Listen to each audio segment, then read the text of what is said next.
everybody, a warm welcome to Wisdom from North, the place for you to expand your consciousness. I'm Janneke, and today I'm super thrilled to be here with Katy Bray.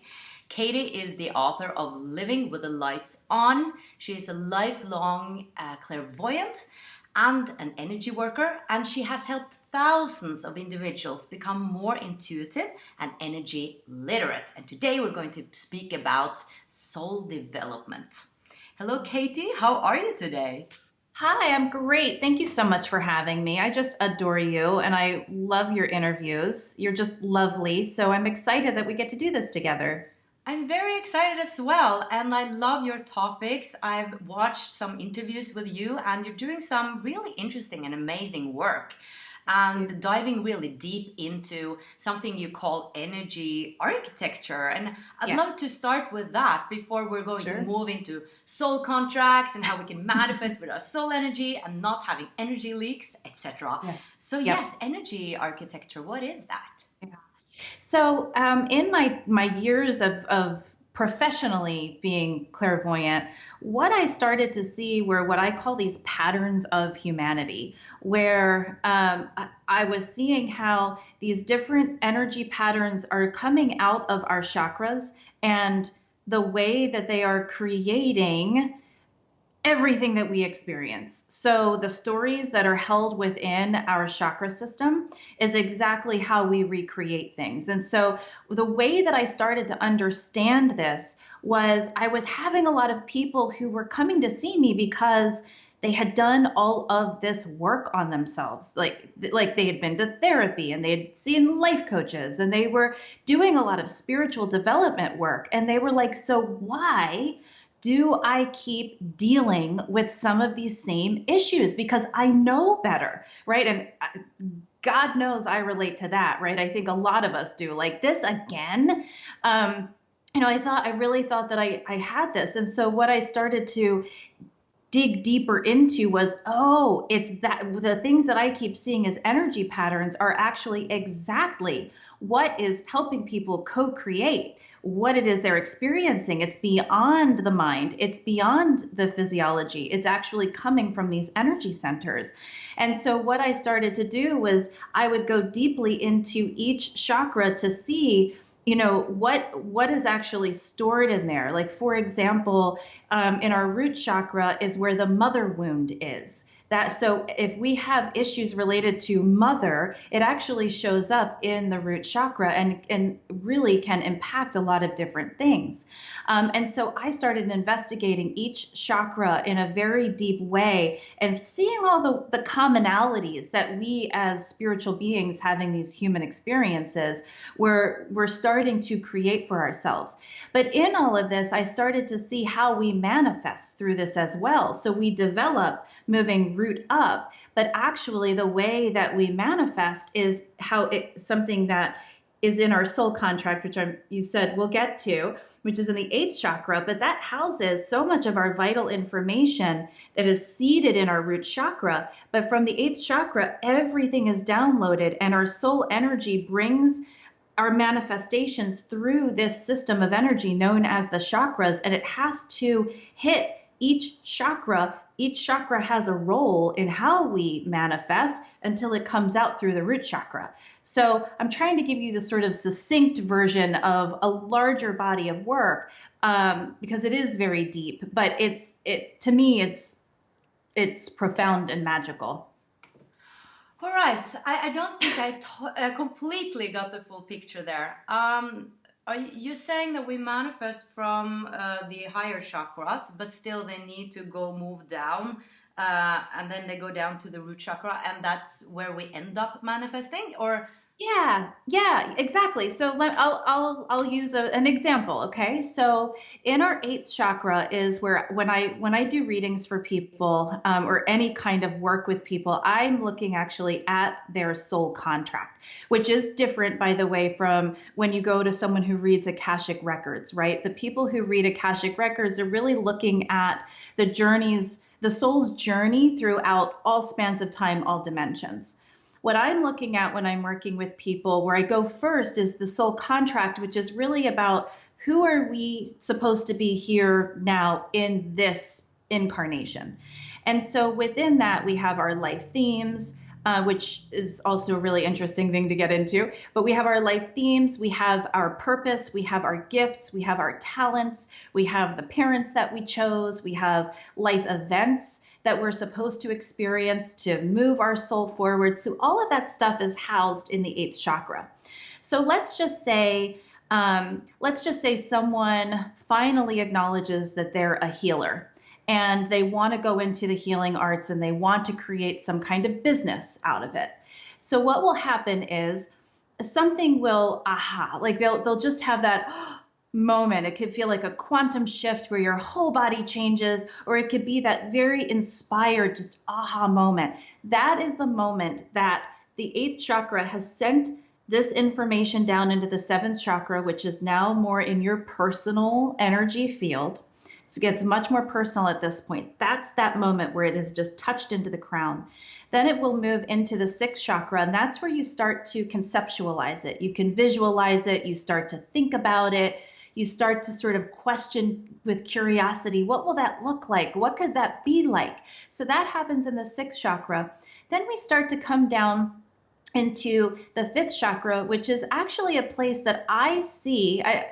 It's definitely about expression, which, a lot of us understand it to be. But prior to it being about expression, I see this as the point in people where we start to make the decision. Am I going to make this choice from my higher self or from my lower self?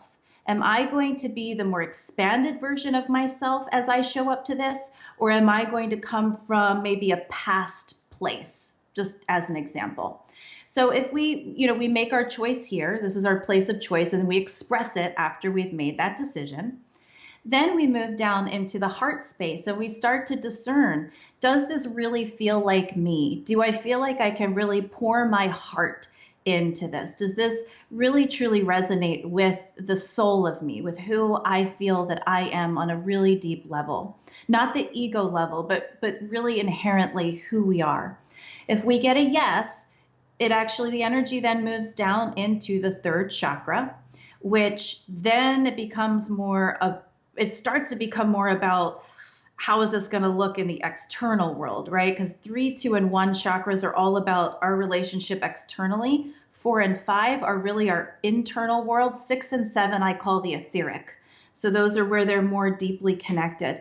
So once it's hit the third chakra, we start to sort of negotiate, do I have the drive to do this? Do I have the confidence to do this? Do I have the self-esteem to do this? We sort of start bargaining and feeling that out. If we get a yes with that, well, actually, let's say this. If we get a no with that, we actually start to block energy right there. So an inspired thought that we feel like we don't have what we need to pull something off, it will become a blocked energy, almost like a dam in the water. So let's say now it's a yes. Okay, yes, I have the confidence. Then we start to go into the second chakra where we start to look at, how is this going to change my relationships? How will this change the dynamic of my personal life? This is where we're getting really personal here. Do I have the resources? Do I have the creativity? Do I have the time and the energy for this? That's all very much second chakra. And similar to the other example, if it's a no, we create an energy block there. If it's a yes, it will actually come down through the first chakra, and that's when it becomes a manifestation. So that's really energetically how our soul creates. Makes sense. I've never seen it like that, but makes totally sense when you're talking about it and explaining it. And what struck me here was what I believe in as well, that if we are not following our soul's calling or these hunches, then we're actually resisting what is, and that creates like blockages and problems and issues and not happiness and all those things. So our soul really wants us to follow that calling.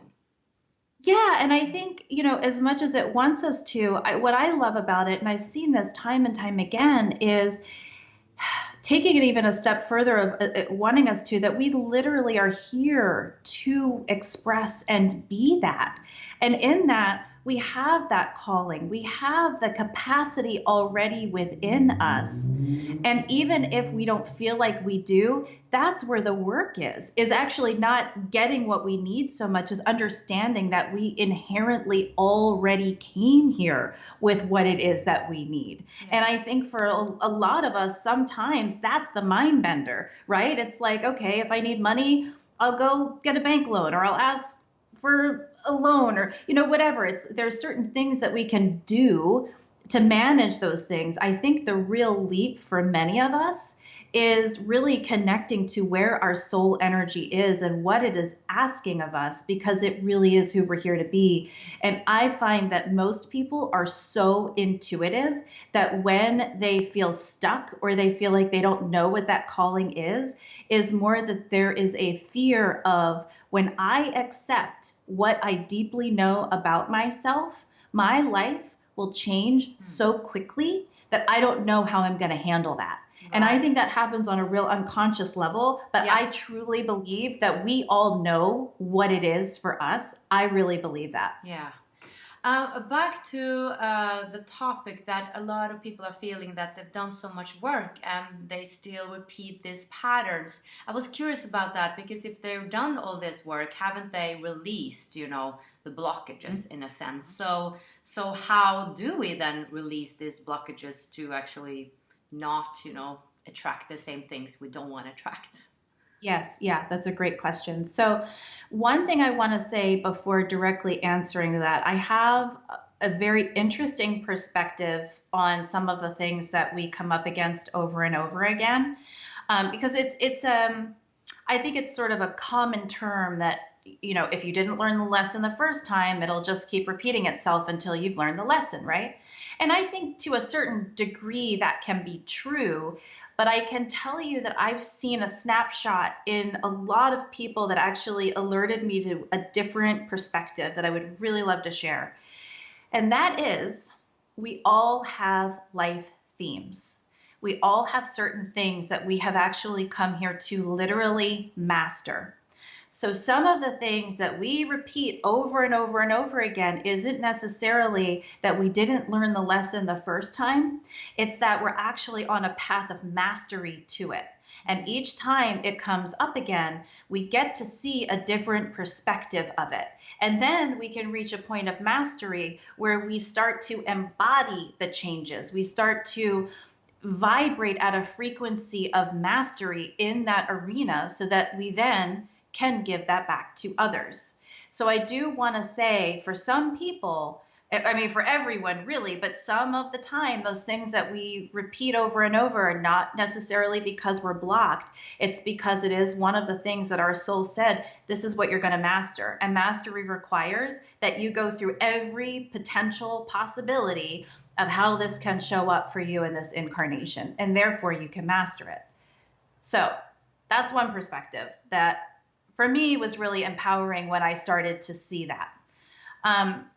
So in terms of releasing some of these blocks, personally, I invite everyone to intentionally go into their own soul contract, to actually sit in a meditative state. I'm a huge advocate of doing breath work first. I think breath work is probably the most important anything that we can do. Practice breath work all the time, in my opinion. Do some breath work, sit in a meditative state, and ask to be shown your soul contract as it relates to whatever issue this is. I think you will be amazed at what it is that you see. Then, to take it a step further, is to ask for access, literally saying, I'm accessing the healing required, the movement required, whatever the words that resonate most, to move this energy through me, that I receive the lessons that I need, the insights that I need to understand, and that this energy moves through me with my blessing and with my love. So I think it's more about understanding that it's just a blind spot that we have, which, and we all have blind spots, right? That's part of the game. That's part of the dance. I think it's just remembering that we have them and not, so a primary energy leak, I'll go into energy leak for a second, is pretending that we don't know things that we already really know. So when I always say, what are you pretending to not know? That's a primary energy leak. It's a denial where we're pretending something. So when we keep saying ourselves, well, I don't understand it, I can't see it, I don't know it, I can't access it, we're involving ourselves in a pretty big energy leak. So when we can intentionally direct our energy into our soul contract and really sit with reverence and love for that contract and ourselves and say, I move this through me with blessing, with honor, whatever that is needs to be revealed to me, let it be revealed to me. Help me be an open vessel to truly understanding it and letting this energy move through me. I see miracles happen with that all the time. So interesting. It's so fascinating. I am fascinating. And I get so many questions because there are so many perspectives always. Yes. Yeah. Right? I've actually also come to this myself as a revelation, because I was struggling with something again and again, and maybe we'll get into that if we have time. Mm-hmm. But this pattern came back again and again, and I was shifting, I was trying different strategies, and it just still happened. And even though I felt at a good place in my life, and I was wondering, like, maybe this is just my theme, like maybe I am supposed to have it a bit difficult in this area. When I accepted that, I felt more okay. Like I wasn't doing anything wrong. I wasn't practicing wrong. Like yes. And then it was more like I honored myself for actually taking on this assignment that was a bit difficult. So it's totally changed the way I looked at that issue. I love that. And back to how you, I mean, you're a clairvoyant, a lifelong one. And how do you actually see these soul contracts? I got very curious about that because I've never had that ability myself. I feel like I'm a more knowing person, like claircognizance, I think it is. So how do you actually see or get that information about your clients' soul contracts? Yeah. So here's what's interesting about the way that I have these skills is, so yes, I am a seer. So I actually see images like you would see on a movie screen. So that's what I see above people's heads and sometimes off to the side a little bit. Here's what's really funny though, that I have I have my own explanation for it. I don't know if it's true. I just go with it. But if a person that I'm about to work with is more, if they're more auditory, where if they're more clairaudient, if they get their information more through that way, I will actually hear their guides talk to me much louder. So the guides will show me images and the guides will give me information, but I will be hearing it. So I think my intuitive best guess about this is that because I'm so empathic, that I start to align with their gifts and their skills, and I am fed it that way so that I can help them navigate their intuition more. Because honestly, at the end of the day, my biggest call to action is helping activate and initiate people into understanding their own intuitive selves and to really help bring that back online. Because I wholly believe that we are all as skilled, as gifted, that intuition, no matter how it comes through, is a superpower that we are born with, that we're all born with. Some of us, it just happens to be clearer and stay clearer. But I really feel like I like to help people understand what that is for them. And so I end up getting information a lot of the ways that I see that the person I'm working with is their strength. And so I feel that it helps them tune in to that information in that way more, because it's all about resonance. And so I feel like I'm given the skill as an empath of resonating with where they need me to be so that they can start to sort of vibrate at that level or at that place. Fascinating. So is it something you can shut off, or am I basically bombarding you with information like from my soul contracts right now? So it's funny because it's sort of, I kind of want to give two answers.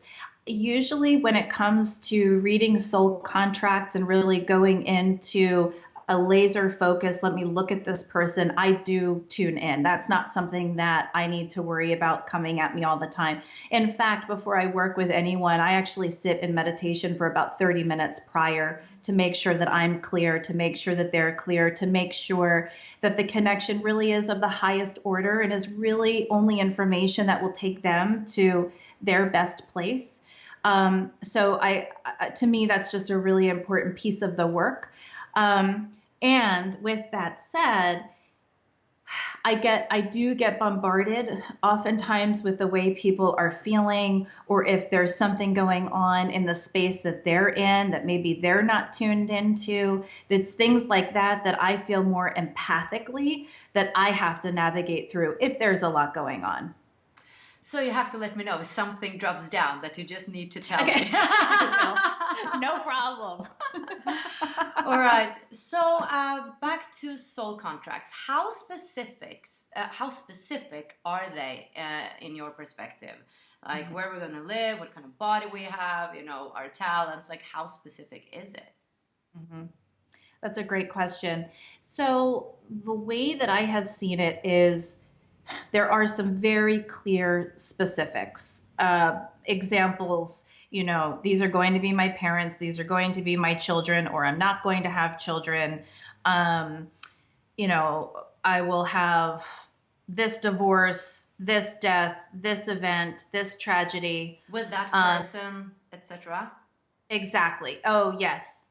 Yes. And yes, knowing that there are people for certain relationships, there's a soul contract there that's going to play out one way or another.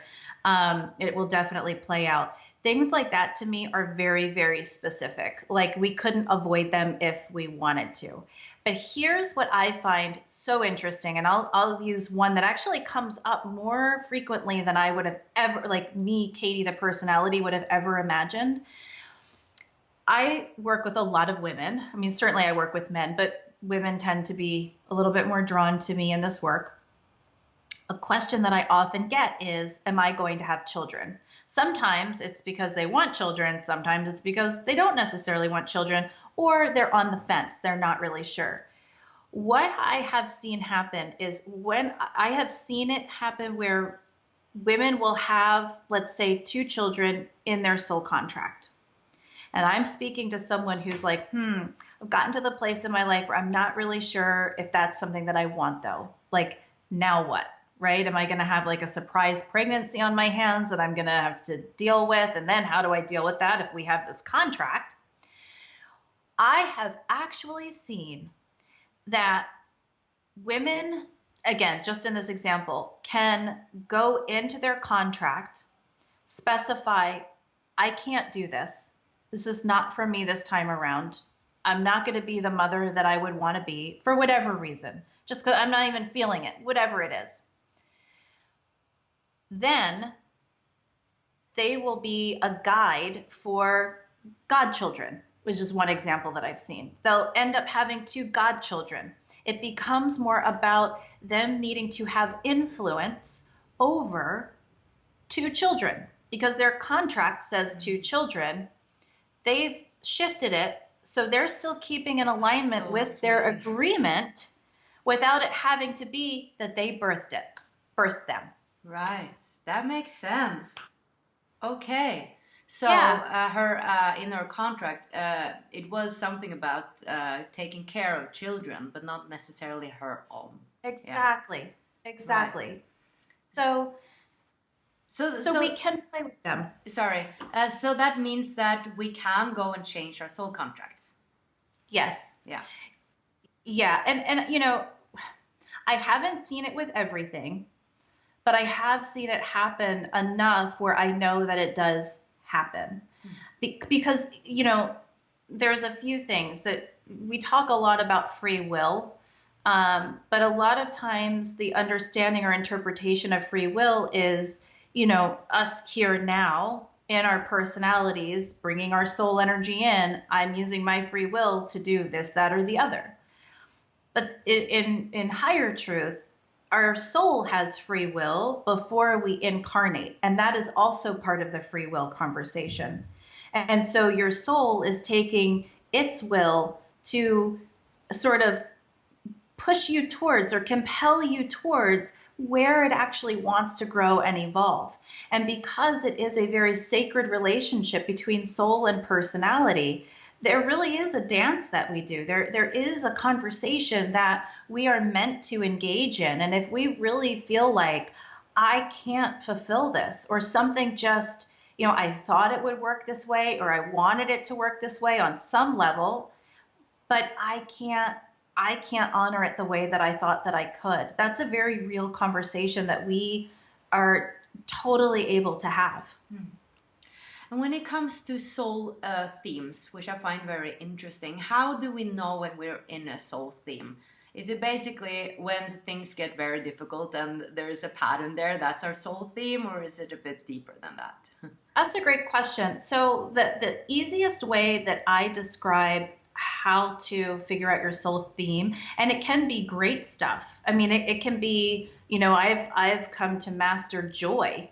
So that can look like a lot of things, or, manifesting, where I am such a quick manifester. I mean, everything has the full spectrum. So even someone who comes to master joy, let's say they might start off life with very, very harsh circumstances that they've had to overcome, so that they learn to appreciate and feel joy-filled in a way that a lot of us maybe won't ever feel. And so their theme is really being an example for everyone else. To be a manifester, master manifester, if that is your theme, you also you carry the responsibility of, you're not entitled to have consistent negative thoughts or worry, because you're going to manifest that a lot quicker than the majority of us. The let's say so-called negative things, or the worry, is enough of a denser energy that it does manifest much slower than the things that we really, really want, that keep us in a high vibration. Someone who's a master manifester doesn't have that. The speed at which they manifest, no matter what it is a lot faster. So everything will come with the full spectrum, right? Now, the best way to know what your soul theme is to look at the consistent inner experiences that you feel that you have had. So that could be, this is just the first thing that came to my mind. Why do I always feel so taken advantage of? What is that about? So it's not even necessarily about the outside situations. It's looking at, where am I the common denominator in something that I consistently feel? That is when you know that you are looking at a life theme, and that's where you want to start looking to do your work. And I will say this too, life themes, we don't all just have one. Many of us have 1 to 3, but generally I see it being more about 2 to 3 on average. Very interesting. So when it comes a bit back to soul contracts, how specific is it with people we're going to meet in our lives? Like, I know a lot of people, are dating now, different apps, and it's very cynical out there on these apps. And there's been a lot of articles in the Norwegian papers around women or men feeling that, it's really difficult. And they just feel like this product that's just been swiped away. And we get into contact with so many people on these apps. And I'm single myself, so I know a bit about it. So do we have a soul contract with all these people that we're meeting, either in dating or in our lives? Like, is it that specific, or is it more that those people who really are our partners and our family members and those who are really close to us, those are the one we're having a contract with? It's a great question too. So what I have seen is that the people that have the most charge for us, let's just really quick say outside of our, what could be a lifelong partnership or a long-term partnership, the people that we go out on maybe a few dates with, and there's really some kind of charge, there tends to be soul contracts with those. There's just not as much weight to them, but sometimes there is, depending on the circumstances. I mean, you could find yourself in a life theme there too, where, okay, I've gone out on 20 dates, and this is all I keep getting. why do I keep ending up with this kind of person? Or why do I keep ending up in this situation? That's where, it's a great place to sort of dial back and go, okay, wait a second, right? It's not necessarily the app, because you ask 10 different people, they're going to give you 10 totally different experiences, even if they're all poopy experiences, but they're going to have their own way of going, oh, this has been terrible because, and it will most likely reflect something in their theme, which is directly related to the contract. And so I do see contracts with those people. Now, lifelong partnerships or long-term partnerships are definitely a contract for sure. And, we go high enough. And the truth is, we're all on this planet together right now. That's a contract. So, it might not be as personal, but it's still a contract. We are all in contract together. Mm-hmm. It's just that some happen to carry a little bit more weight. Some will, for some, I'll see much more of a storyline, because in essence, if we really are living at the highest level, we can really get something from everyone that we come into contact with. You know what I mean? Even if it is that little swipe, there's always something. But I think it sort of goes to the conversation of, there's different truths at different levels of consciousness. And it's really just, what do I want to tune into and what do I want to be available for in this moment? Totally makes sense. I remember a few years back, I was very into soulmates, twin souls, to understand my own relationships. And I read all about it. I watched all the videos. And then it ended up prisoning me a bit, attached to those relationships, because it was my twin soul. And I still believe that I've had a twin soul in my life, but that didn't help. It helped me at some level. But then I could never let go. So the past few years, I've actually let go of all these concepts. And I still believe that it is very magical, very special, something profound. But I'm not so concerned about it anymore.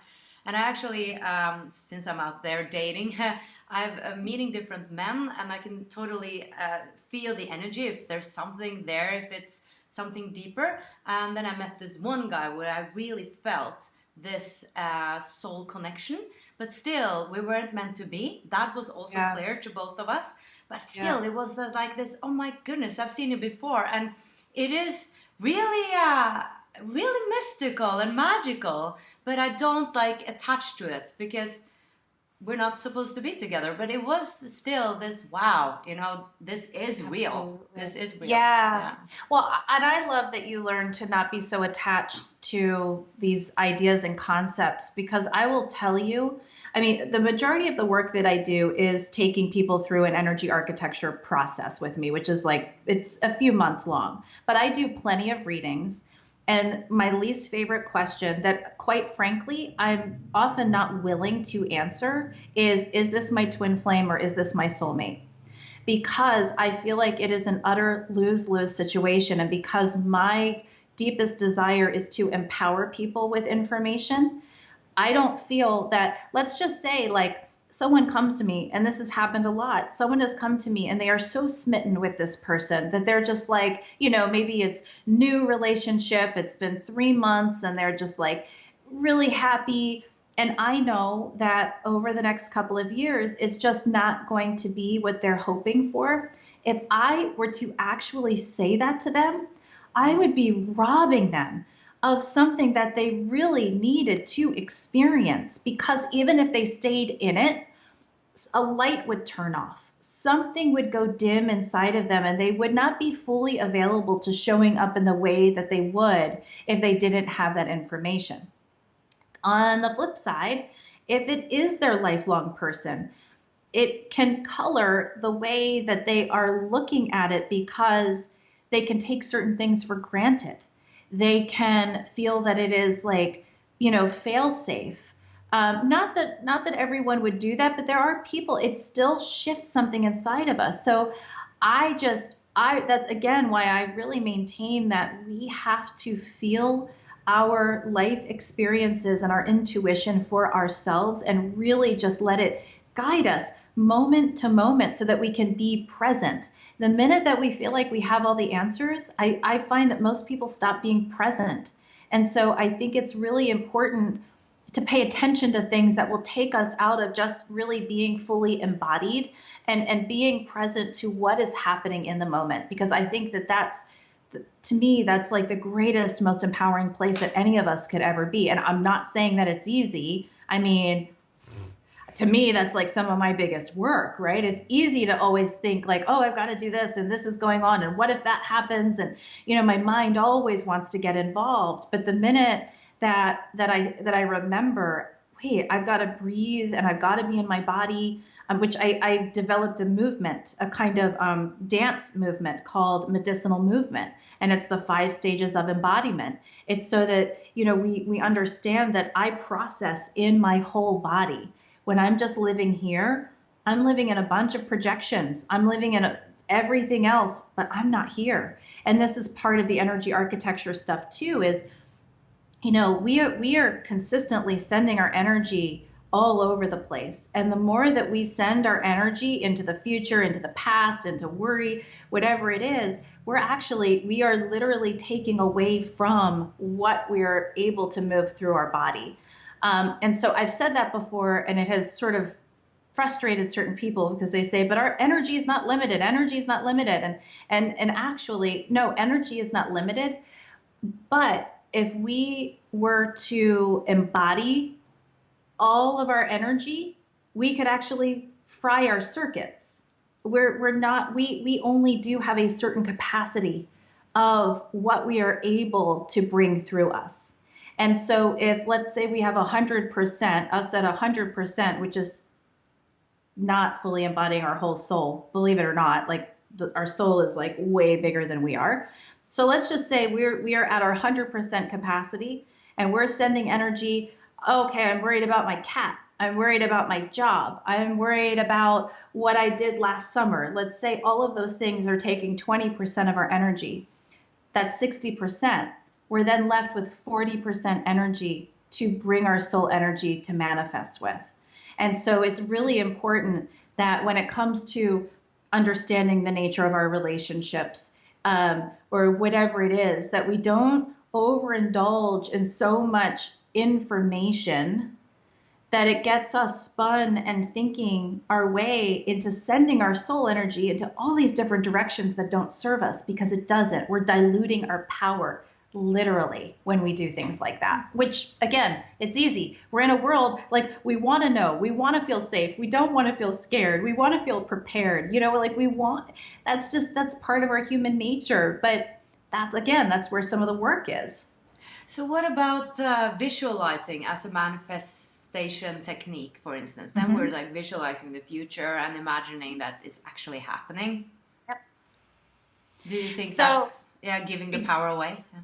I don't think that's giving the power away, and here's why. And I do think there's an important extra piece to that, which I'm certainly not the first person to talk about this, but it's when we're visualizing, remembering to embody the experience as if it's actually happening.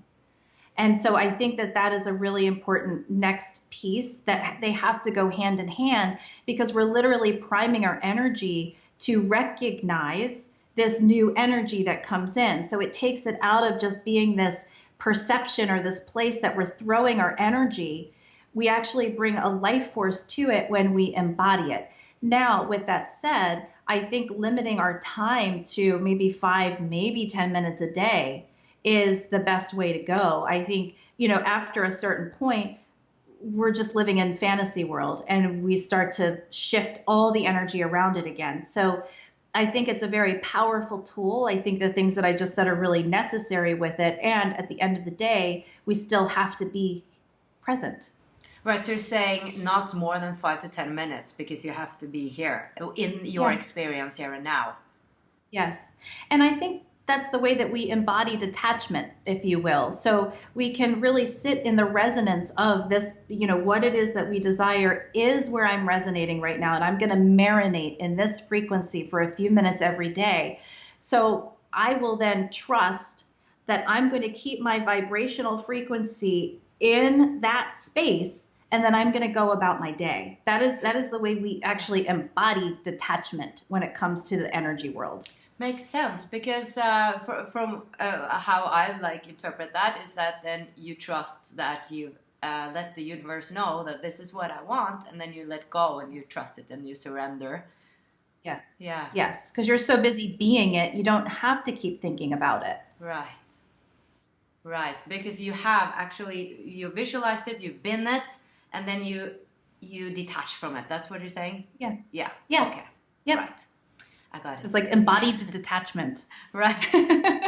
So back to those energy leaks. It was interesting when you said when we are denying what we know, ignorance is a dangerous thing.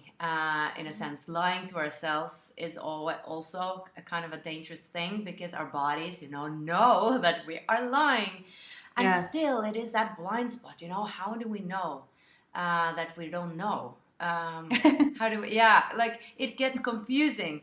We know, but we don't know that we know. Right. It's like a dog chasing its tail. So how do we, prevent those energy leaks and other energy leaks? Yeah, so I talk about the 5 primary energy leaks that I've seen. Certainly there's more of them, but in my time doing this, I've really spotted 5 of the ones that I see as being the biggest ones for us. And I'll say what those are, but I want to answer the how do we know when we're sort of in the denial phase, is what I call it. I literally will ask myself the question in the beginning of a meditation: what am I pretending to not know? And I just like everything else, I drop it into my body and I feel it from my body, and I just trust that the answer is going to come to me. The answer might come to me 12 hours later. It might come by way of a song that I'm listening to a week later, but consistently saying, what am I pretending to not know? It just starts to shift the energy so that it's like a light comes on and things start to move. It's like watching an eclipse, right? Where you start to see how the phases start to change. So the light starts to come on and something starts to wake up. It's a very powerful question, especially if you're really speaking it from the whole of your being. Another energy leak that I see a lot of is justifications. And I see this a lot in the healing world. And I say this with love and respect, because I'm certainly a part of this very community that I am speaking of. And I know that I definitely do this myself and I have to watch it.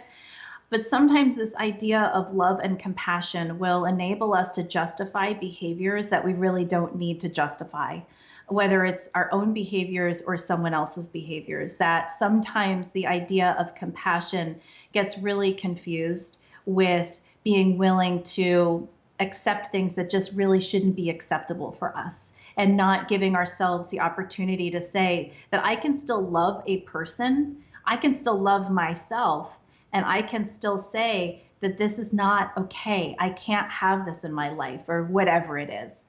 So that kind of justification, and often it's using compassion as almost a beard, right? It's kind of false compassion in a way. Right. I mean, setting boundaries is super important. And I've heard some speakers talk about tough love.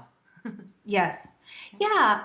And I think it's really as simple as knowing who we are and being willing to show up and honor that. I really think that's not a small order, depending on the circumstance. I mean, sometimes just being who we are and showing up that way is very challenging. But I think that that's really what snaps everything else in place.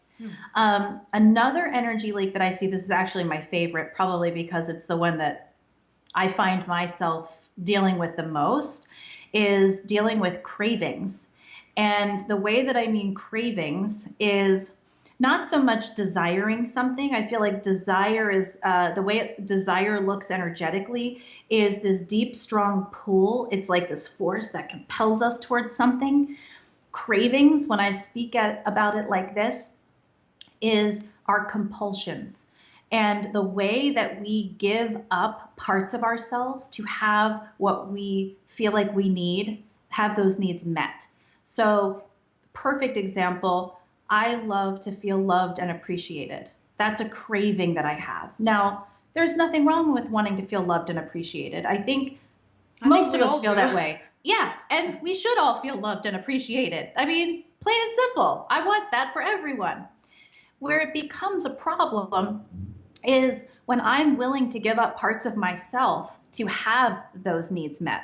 Like I know in my past, I am with my forever partner who we're just like, so in love. But I have a PhD in dysfunctional, failed relationships. Really? Like, oh, really? And what I was willing to give up within myself for these glimpses of appreciation and love is really sad. And I understand it, having unraveled a lot of stuff, but I look at these compulsions just to feel loved, just what I would let myself do or put myself through just to feel that. And so I see a lot of people who are willing to engage in these sort of compulsive cravings coming from really lack, if we want to just sort of cut it down. But with that, I say, really look at what are your top 5 cravings. And that's where you can start to see, like, how do I lose my power here? These are places that we lose our power. These are places that we leak soul energy because we're so busy trying to have these cravings met that we start to miss that we don't need to give up so much to have those met. And so to me, that's a huge one. And it's also very universal, very universal. So I got very curious now, since you have then met your wonderful Yeah. man, soulmate, or whatever it is, Yeah. he is for you. So did you shift then something within you that made you attract that wonderful relationship? Yeah, I think I did. I think I really got to the point where I was tired of myself and who I was being. And I knew that there was enough of me believed that there was more, but I took my focus off of that and just knew that I needed to show up differently. I started to look at my cravings, for example. Even though that wasn't necessarily my language at the time, I started looking at where have I abandoned myself, thinking that that's what was necessary for me to have even a glimpse of this. And what's funny is me and my partner, we met in the most serendipitous way, is the biggest understatement I imaginable. love these stories. I love it. Oh my gosh. Bring it on. Where's my Okay, heart? yeah, it's crazy. So I'll make a long story short. I am originally from the Washington, D.C. area, essentially Baltimore, Washington, which is on the East Coast of the United States. I now live in San Diego. But at the time, in my meditation, I had a snapshot of San Diego, and I got that I was supposed to move there. And I was like, what? I'm like, what? Never occurred to me. I had no idea what was going on. So it was one of those, okay, Spirit, if you want me there, you have to get me there. There were 2 main things that I was concerned about, though. I was a single mother, solopreneur. I was doing financially okay, but very big price difference of cost of living from California, from where I was. So I didn't know how I was going to finance it. And my daughter was really close to her father. So I didn't want to separate the 2 of them. That was really important to me. So I got the nudge to ask my daughter's father, would he be willing to move to San Diego if we moved? And I did. And he said he would be open to it. So I was like, okay, you have my attention. We're divorced and this man is willing to move out to San Diego, like across the country. Okay. So then I said, how do I finance this?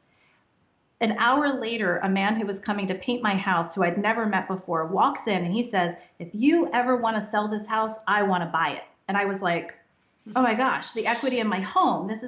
So it's all coming together and I'm like, mind blown, right? So a few weeks later, I'm going into my office to see one of my regular clients, and she sent me a text and she said, I've met someone. He doesn't believe in people like you. Can I bring him to my session today? I was like, sure. So in walks, who is now my partner, and he sits across from me, and I'm like, I'm feeling something a little different. I'm like, but this is awkward. Like, I would never date a client like this. Did we really meet under these conditions? So he says to me, he lives in San Diego. He's been out in that area for work for a few months, and he was going back to San Diego in a month. So I said, well, you'll be the only person in San Diego that I know when I move there. So we ended up being friends for 3 years. We were in other relationships. He was working overseas. He was in the Middle East for work. We were in contact and talking. And when he got back to San Diego and we were both single, we had been friends the whole time. We finally knew that we could be together. And I had moments where I was like, oh my gosh, it's you. How do we get from here to there? You know what I mean? Like, how is this even going to work? And it just did. So we met on the East Coast. He happened to be from San Diego, and I had no idea why I was moving to San Diego. I was just following my guidance. That is so interesting. That or what I'm thinking about is divine timing, and that really proves that the timing was not right, and love has to do so much with timing. It's so much about timing. And I love that you brought that up, because I really do think, and it's funny to say timing is everything, because, we come from a place where there is no such thing as time, right? So like, what is that even, right? But it's like, we get here and we think, oh my gosh, but I've done my work and I feel ready. So why isn't it happening yet? Which is such a common feeling, which I certainly understand. I mean, I understand that in a lot of arenas in my life, right? I mean, patience, like, what? I've done the patience thing. Now just do something, right? Like, I get it. But the truth is there's so many things in the foundation of your life and that other person's life that have to come together in such a way. It's like, I call it divine poetry, that we will never fully understand or grasp the foundation that is being built on our behalf to really get to that person. And so to me, obviously with my story, I've had profound reverence for the different ways that things just need their time to come together, that it's not about us doing our work all the time. That's sometimes we've done our work and it's not about that anymore. There's other things that have to come into place. I love that you said that, and I hope for you guys watching who really want, are longing to meet someone and feel you've done so much work, that this can be a confirmation that, like you said, you don't need to work all the time. You've done your work. Perhaps you've gotten there, and it's just to wait for it to mature and surrender. Because when we talk about manifestation, we often also talk about surrender. So I think it is that element to it, that at some point we need to just trust. Just trust, for sure. And I want to add one more thing. There were certainly things, and I'm not suggesting that I'm even close to being perfect now, so please don't misunderstand. But there were certain things that I could not have done myself in terms of work on myself until I got into this relationship. That one thing that I learned really quickly was I didn't know that I held this belief that growth in a relationship or work in a relationship meant that there had to be a lot of contrast.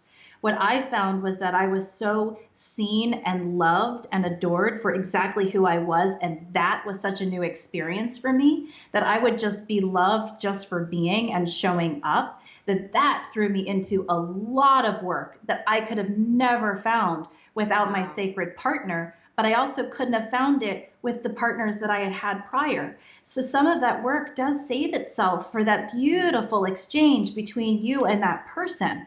And I would have never known that. Beautiful, beautiful. Thank you so much, Katy, and take care. Thank you. You too. Thank you so much for watching, guys, and remember to subscribe to my channel if you haven't before, and to shine your light.